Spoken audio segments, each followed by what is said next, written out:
8 വർഷം ഇടതുമുന്നണിക്ക് വേണ്ടി നേരിട്ടും അണികൾ മുഖേനയും പ്രവർത്തിച്ചതല്ലേ ഇന്നു വിമതസ്വരമുയർത്തി മുന്നണിയിൽ നിന്നും പുറത്തുപോകുന്ന ശ്രീ പി.വി. അൻവറിനും കൂട്ടർക്കും മുൻകാല ബന്ധത്തിൻ്റെ പേരിൽ മുന്നണിയിലും പാർട്ടി ഓഫീസുകളിലും അവകാശവും അധികാരവും അനുവദിച്ച് നൽകുമോ? അതിനുവേണ്ടി നിലവിലെ നിയമങ്ങൾക്ക് മുകളിലായി ഒരു അൻവർ ബില്ല് ഉണ്ടാകുമോ? ബഹുമാനപ്പെട്ട മുഖ്യമന്ത്രി ഡൽഹിയിൽ പത്രക്കാരോട് പറഞ്ഞു.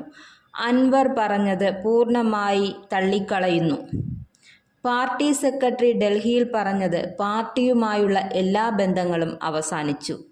അതായത് പാർട്ടിയോട് ചേർന്ന് നിൽക്കുമ്പോൾ പാർട്ടിയിൽ പൂർണ്ണ സ്വാതന്ത്ര്യവും അവകാശവും, പാർട്ടി വിട്ടാൽ സകലതും അവസാനിച്ചു. അതോ പണ്ടു പാർട്ടിയിൽ ആയിരുന്നില്ലേ? പാർട്ടിക്ക് വേണ്ടി പ്രവർത്തിച്ചതല്ലേ? ചില പാർട്ടിക്കാരും അവരോടൊപ്പം അല്ലേ? അതുകൊണ്ട് പാർട്ടിയിലും പാർട്ടി ഓഫീസിലും മൂലയ്ക്കൊരു കസേരയിട്ട് ഇരിക്കാൻ സൗകര്യം ഒരുക്കി കൊടുക്കുമോ? അതോ ഞങ്ങളാണ് യഥാർത്ഥ പാർട്ടിയും മുന്നണിയും എന്നു അൻവർ വിഭാഗം അവകാശപ്പെട്ടാൽ അത് അംഗീകരിച്ചു കൊടുക്കുമോ? മലങ്കര സഭയിലും സഭയോട് ചേർന്ന് നിൽക്കുമ്പോൾ പൂർണ്ണ സ്വാതന്ത്ര്യവും അവകാശവും ഉണ്ടാകും. വിമതസ്വരമുയർത്തി സഭയ്ക്കു പുറത്തുപോയാൽ പിന്നെ സഭയുമായുള്ള എല്ലാ അവകാശങ്ങളും ബന്ധങ്ങളും അതോടെ അവസാനിച്ചു. മലങ്കര സഭയും നിയമപ്രകാരം നിലകൊള്ളുന്ന ഒരു ട്രസ്റ്റാണ്.